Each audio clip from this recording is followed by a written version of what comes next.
আমি খুব খুশি, আমি খুব গর্বিত যে আমি ধলাইবাগান জিপিতে ফার্স্ট জিপি টিকিট পেয়েছি। আমি খুবই গর্বিত এবং আমার সর্বপ্রথম আমি ডিস্ট্রিক্ট প্রেসিডেন্টকে অসংখ্য ধন্যবাদ জানাই এবং আমার দলের কার্যকর্তাকে সকলকে অসংখ্য ধন্যবাদ জানাই। এই জিতের পেছনে আমার ধলাইবাগানের কার্যকর্তা, বিজেপি কার্যকর্তা সকলেই ছিল এবং আমার ডিস্ট্রিক্ট প্রেসিডেন্ট আমাকে সাপোর্ট করেছেন বলে আমি বলছি।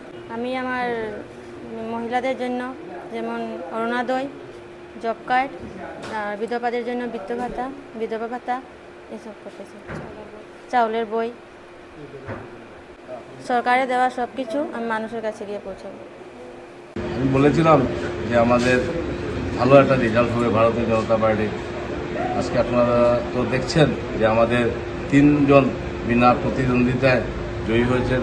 আগামী দিনে যখন 11 মে রেজাল্ট হবে সেই সময় দেখতে পাবেন ভারতীয় জনতা পার্টি এবং মিত্রজোট জয়জয়কার হচ্ছে হাইলাকান্দিতে।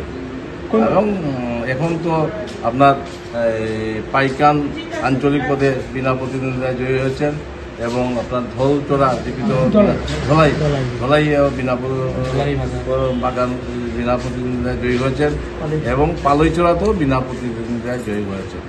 এটা শুরুয়াত হলো। 17 তারিখ অবধি আরও রেজাল্ট আসবে আমাদের। 17 তারিখ অবধি আমার মানে নমিনেশন উঠ্রের অন্তিম দিন।